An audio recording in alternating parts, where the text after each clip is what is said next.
Hi everyone! Today I would love to share with you this message. Allow and trust your feelings. Have you ever been told or judged that it's not okay for you to feel a certain way, or that you're wrong or unacceptable, or too sensitive or too much for thinking a certain way or for feeling a certain way, especially when you feel negative emotions like fear, pain, grief, sadness, or depression or doubt, and many other negative emotions? Because negative emotions are judged as something bad. How many times have you been told not to cry when you're crying? Because we're so programmed to think that crying is bad or negative emotions are bad. But is it really true?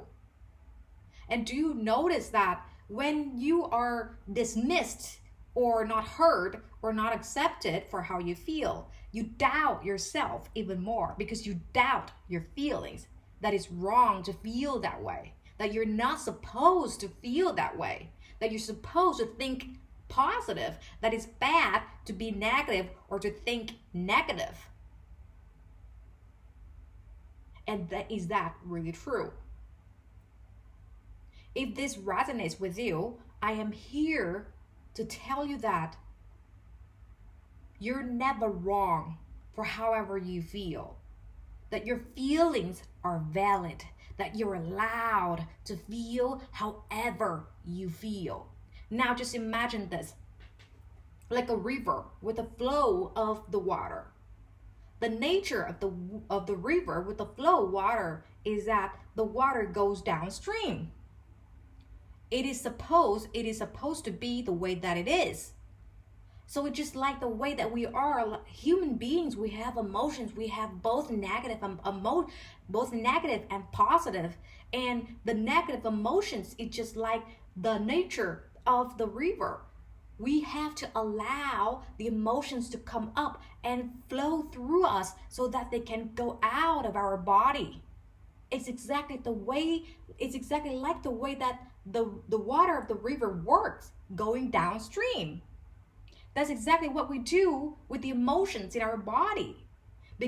And if we suppress the emotions and we don't allow them to come up and we judge them that they're bad and we're not supposed to feel them and that we're wrong to feel them, is when those emotions are locked up in our body. And over time, those emotions are accumulated and they will come out as physical pain, as diseases, because they're screaming out loud because they want to be heard. That's exactly why when we have the need to express ourselves with someone or to confide in someone, it's because we want to feel heard.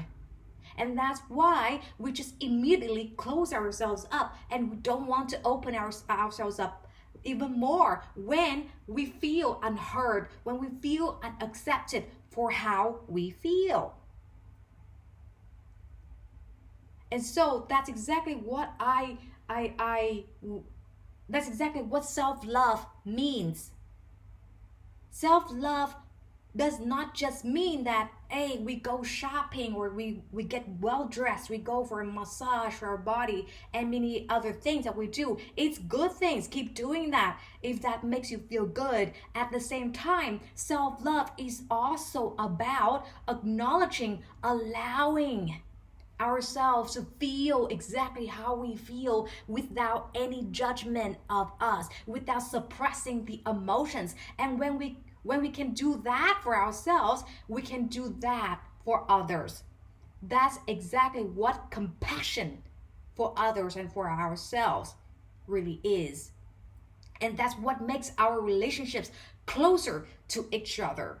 Because we allow each other to be, because we don't judge ourselves for however we feel, for whatever we think, or think that we're supposed to be a certain way, just because we want them to be a certain way. That is not allowance. That is not unconditional love. That is not allowing each other to be. I hope this resonates with you and helpful for you. Thank you so much for listening.